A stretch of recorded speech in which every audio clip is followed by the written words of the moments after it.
Hello, my name is Xavier Martin and I'm here to show you my lights out diagnostic.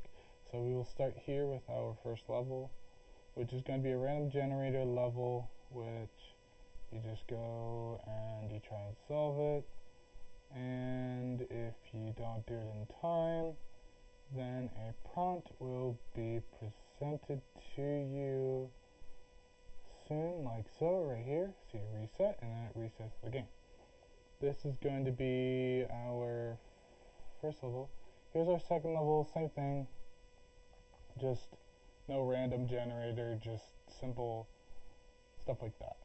And then we will go on to our code here, and our code shows us the stuff that's inside. So here is our prompt here. This is going to be in our inspector, and this will be where we have our buttons be used. So these are going to be where so when you press the buttons on the cubes that we had in our hierarchy, this is kind of referencing those stuff. So this is basically telling us if our puzzle, if we're still working on the puzzle, then this will turn false when we have completed the puzzle. This is every time, so each in the inspector. So every time we enter what we click on it, basically, it'll show up. This is what's being switched. This is making it so it switches off. Over here is just setting it, so when it sets, it'll switch. Over here is basically saying, okay, this is how it's going to start. It's going to start with the default, which is the pluses. And then it's going to switch when it is the random, if it's being set to that.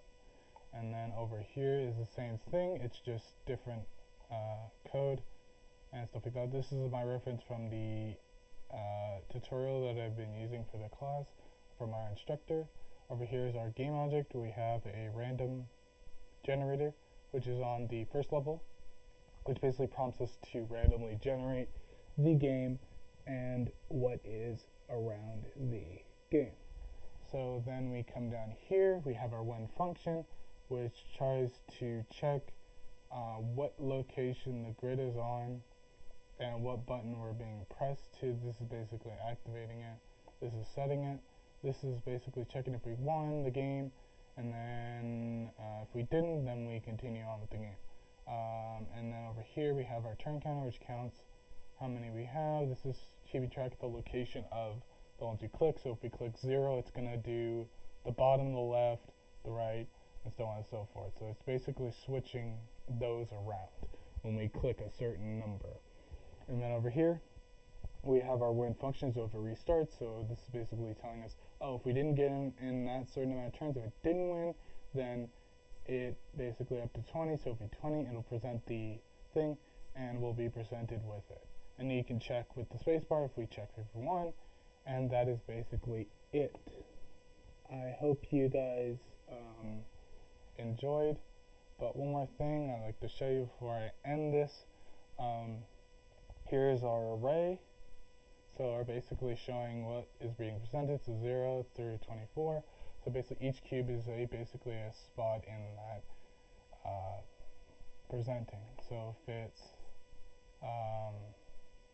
so basically the value, if you have these, so this bool is being checked from here. So wait, hold on, let me check. Give me 1 second. Oh, so oh, here. I'm sorry. So this puzzle basically is checking if it it's basically checking. It's basically trying to switch the name convention, and it's trying to switch the type that's being presented. So it's basically the same type, but it's just changing the way it is structured. So the accomplishments I did was able to do a reset button, and I was able to check if how many turns you are being presented and put the button. So we are going to go back to our, do this, we're going to go back to our game, and this is our game. I hope you enjoyed, and I will talk to you guys next time. Thank you very much.